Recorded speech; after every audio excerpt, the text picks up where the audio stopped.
It was a crisp autumn morning when I decided to visit my farmhouse at Willow Creek, a quiet retreat nestled on the outskirts of town. The farmhouse had been in my family for generations, a place of peace where I could escape the noise of the city. The drive out was always therapeutic, with the golden hues of the season painting the landscape in warm tones. The trees lining the road were ablaze with reds, oranges, and yellows, their leaves fluttering to the ground like nature's confetti. The air was cool and carried the earthy scent of fallen leaves and damp soil. It was the kind of morning that made you feel alive, the kind that reminded you why you loved the countryside. However, that morning, peace was the last thing I found. As I turned onto the long dirt road leading to my property, the distant echo of gunfire cracked through the air. My heart pounded. Who would be firing guns on my land? I hadn't given anyone permission for hunting or shooting. The sound was jarring, a violent intrusion into the tranquility I had come to expect at Willow Creek. I pressed the accelerator, my truck kicking up dust as I raced toward the source of the noise. My mind raced with possibilities. Had poachers wandered onto my land? Or was it something more sinister? When I arrived, my jaw clenched in anger. My once serene farmhouse was swarming with strangers. Several luxury cars were parked haphazardly across my front yard, their polished surfaces gleaming in the sunlight. A group of men and women dressed in fancy jackets and tactical gear were firing rifles and shotguns at makeshift targets set up near my barn. Empty shell casings littered the ground, and the acrid scent of gunpowder filled the air. The scene was chaotic, a stark contrast to the peaceful retreat I had envisioned for my morning. I slammed the truck door and stormed toward them. "What the hell is going on here?" I bellowed over the gunfire. A tall, broad-shouldered man in his 50s, wearing an expensive leather jacket, turned around with a smirk. It was Frank Holloway, the president of the local Homeowners Association, HOA. His presence alone was enough to make my blood boil. Frank had always been a thorn in my side, with his inflated sense of authority and his knack for bending rules to suit his agenda. "Ah, there you are," he said, lowering his rifle. "We were wondering when you'd show up." "Wondering when I'd show up?" I repeated in disbelief. "This is my property. Who gave you permission to be here?" Frank chuckled and exchanged a glance with his equally smug-looking companions.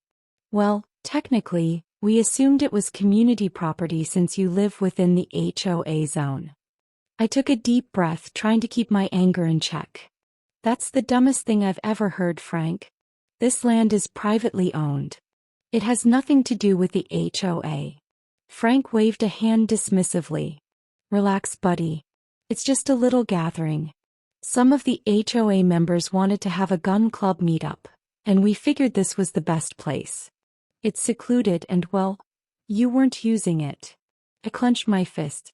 "That doesn't mean you can just barge in and use my property like your personal playground. You're trespassing." A few of the guests muttered among themselves, clearly uncomfortable with the confrontation, but Frank remained unfazed. "Come on now. No need to make a big deal out of this. It's just a few shots, some friendly competition. Nobody's getting hurt." I pointed at the barn where a few bullet holes were clearly visible. "Nobody's getting hurt? You've damaged my property. Those bullets could have ricocheted and injured someone." Frank's smirk finally faltered. He turned to a younger man beside him. "Is that true, Carter?" Carter, a lanky guy with an expensive rifle slung over his shoulder, shrugged. Maybe a couple of strays hit the barn. It's no big deal." I stepped forward. "I want every single one of you off my land right now." A few people started packing up their gear, but Frank crossed his arms, his smile returning. "See, that's where we have a problem. The HOA approved this event and we've scheduled it for the whole day." I narrowed my eyes. "I don't give a damn what the HOA approved. This is private property. You're all leaving." Frank sighed dramatically. "Look, we could have discussed this like civilized neighbors, but now you're being difficult." I folded my arms. "Difficult? You trespassed, shot up my property, and now you're refusing to leave." Frank's expression darkened. "We have certain rights as members of the HOA. We contribute to the community, and sometimes that means using underutilized spaces for the benefit of all." I laughed bitterly. "Oh, that's rich. The benefit of all? You mean for your personal fun? Because I don't see any community benefit in a bunch of rich guys shooting at my barn." Frank's patience was wearing thin. "All right, if you really want to play hardball, we'll take this up with the town council. Maybe we'll see about re-evaluating certain property rights. Would be a shame if your land was rezoned for public use." I pulled out my phone. "You do whatever you want, Frank. In the meantime, I'm calling the sheriff." Frank's cocky demeanor faltered for a second before he regained his composure. "Oh, come on now. No need to involve the law." I ignored him and made the call. "Sheriff? This is Jake Daniels out at Willow Creek Farm. I've got a trespassing situation. About a dozen people with guns refusing to leave." Frank's eyes widened as I mentioned the word guns.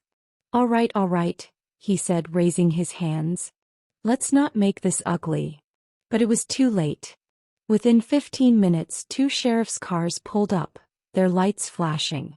Sheriff Tom Weaver, an old friend of mine, stepped out of his vehicle, his sharp eyes taking in the scene. "Mind telling me what's going on here?" I gestured at the group. "These people broke onto my property, held an unauthorized shooting event, and damaged my barn. Now they're refusing to leave." Frank stepped forward, feigning innocence. "Now, Sheriff, let's not be hasty. We were under the impression that—" Tom cut him off. "Under whose impression, Frank? Because last I checked, Jake here owns this land outright." Frank hesitated. "Well, we thought since he was part of the HO." Tom sighed. "You and I both know that doesn't mean squat when it comes to private property." He turned to the rest of the group. "Everyone pack up your gear. Now." The guests grumbled, but under the sheriff's watchful eyes, they started loading their cars. Frank, however, wasn't done. "You'll regret this, Jake," he muttered. "You're making enemies in the wrong places." I didn't flinch. "I'll take my chances." A few days later, I received a formal letter from the HOA, stating they were filing a complaint against me for disrupting community activities. The audacity of it all was almost laughable. They had trespassed, damaged my property, and now they were trying to paint me as the villain. I laughed and tossed the letter in the trash. Let them try. Sheriff Tom had my back, and I had all the evidence I needed. The next weekend, I installed high-tech security cameras and a reinforced gate at the entrance to my farm. The cameras were state-of-the-art with motion sensors and night vision capabilities. The gate was heavy-duty, designed to keep out unwanted visitors. I also posted clear, "No trespassing" signs around the perimeter of the property. If Frank Holloway or the HOA tried this stunt again, I'd be ready. But the story didn't end there. A week after the incident, I received a visit from Sheriff Tom. He looked concerned as he sat down in my kitchen, a cup of coffee in hand. "Jake, I've been hearing some rumblings around town," he said. "Frank's been talking to the town council, trying to push through some changes to the zoning laws. He's got a few council members on his side, and they're making a case that your land should be reclassified as community property." I felt a knot form in my stomach. "Can they do that?" Tom sighed. "They can try. It's not easy, but if they can convince enough people that it's for the greater good, they might be able to push it through. Frank's got a lot of influence and he's not afraid to use it." I leaned back in my chair, my mind racing. What can I do to stop them? Tom thought for a moment. "You'll need to rally support. Talk to your neighbors, especially the ones who aren't part of the HOA. Get them on your side. And document everything, every interaction with Frank, every piece of evidence that shows he's overstepping his bounds. If it comes down to a legal battle, you'll need all the ammunition you can get." I nodded, feeling a renewed sense of determination. "Thanks, Tom. I'll start right away." Over the next few weeks, I reached out to my neighbors, explaining the situation and asking for their support. Many of them were sympathetic, especially those who had also had run-ins with Frank and the HOA. They shared stories of how Frank had tried to impose his will on them, dictating everything from the color of their fences to the types of plants they could grow in their gardens. It was clear that Frank's idea of community was more about control than cooperation. I also started compiling a dossier of evidence. I gathered photos of the damage to my barn, copies of the HOA's letters, and recordings of my conversations with Frank. I even reached out to Carter, the young man who had been part of the shooting event, and convinced him to testify about what had happened. He was reluctant at first, but after some persuasion he agreed to tell the truth.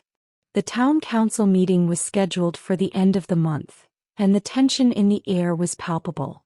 On the day of the meeting I arrived early, my folder of evidence tucked under my arm.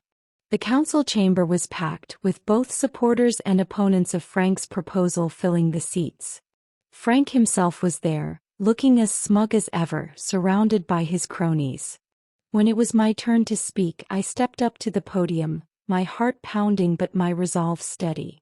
I laid out my case, presenting the evidence and calling on Carter to testify.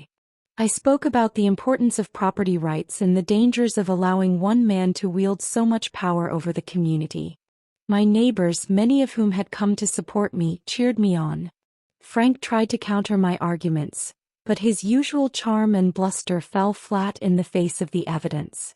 The council members, many of whom had been swayed by my presentation, voted unanimously to reject his proposal. As I left the council chamber, I felt a sense of relief and vindication.